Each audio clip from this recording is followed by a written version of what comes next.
ASIL D requirements can be extremely complex and very expensive to implement. So here's a question. What if there was a way to reduce this complexity without reducing safety? This is exactly what ASIL decomposition is about. Instead of implementing a single high ASIL requirement, engineers can split it into multiple elements with lower ASIL levels. But how does this actually work? And more importantly, when is it allowed? In this video, we explain the principle of ASIL decomposition in ISO 26262 and how it is applied in real systems. Why is ASIL decomposition so important? In many systems, high ASIL levels, especially ASIL D, can significantly increase development effort. Implementation becomes more complex, more expensive, and more difficult to manage. And in practice, this is a real challenge, because not every system can efficiently implement full ASIL D requirements in a single channel. This is where ASIL decomposition provides a solution. It allows engineers to design systems that still meet safety requirements, but in a more efficient and practical way. So what exactly is ASIL decomposition? ASIL decomposition is a method used to split a high ASIL requirement into multiple elements. Instead of implementing a single ASIL D requirement, the system is divided into separate elements with lower ASIL levels. For example, two independent elements with ASIL B. These elements work together to achieve the required safety level. But there is a key condition. The elements must be sufficiently independent. Only then can the combined system provide the required level of safety. The core idea behind ASIL decomposition is redundancy. Instead of relying on a single element, the system uses multiple independent channels. Each channel performs a similar function. But because they are independent, the probability of both failing at the same time is significantly reduced. And this is the key. Safety is not achieved by a single strong element, but by combining multiple independent elements. So even if one channel fails, the system can still maintain safe behavior. Let's look at a simple example. Consider a braking function that needs to meet ASIL D requirements. Implementing this in a single channel can be complex and costly. Instead, the function can be split into two independent channels. Each channel implements part of the safety mechanism. For example, separate control paths or monitoring functions. Now here's the important part. The system must ensure that both channels do not fail at the same time. This is often achieved through monitoring or comparison between the channels. So instead of relying on one element, the system relies on two independent paths working together.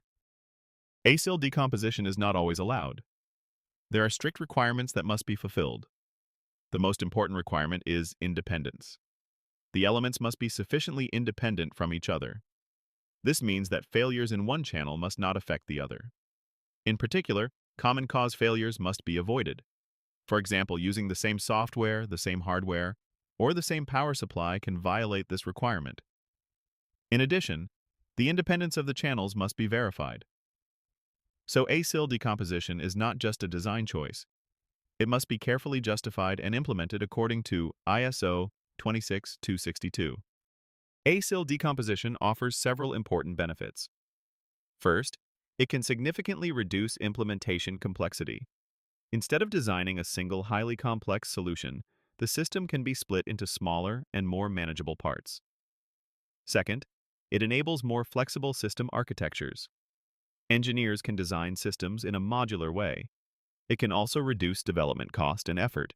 And in many cases, existing components can be reused. This makes the overall system more scalable and easier to maintain.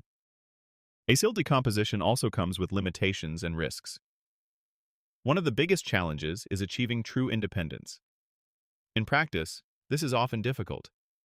Shared components, common power supplies, or similar software can introduce hidden dependencies. These can lead to common cause failures. And if that happens, the decomposition is no longer valid. In addition, the overall system architecture can become more complex. And verification effort increases because independence must be demonstrated. So ASIL decomposition must be applied carefully. If used incorrectly, it can actually reduce safety. There are several common mistakes when applying ASIL decomposition. One of the most critical is assuming independence without verifying it. Just because two channels exist does not mean they are independent. Another common mistake is reusing identical components in both channels. This can introduce common cause failures. Some teams also ignore hidden dependencies. For example, shared software, power supply, or communication paths. And finally, treating decomposition as a shortcut. ASIL decomposition is not a way to avoid safety requirements. It is a structured method that must be properly justified.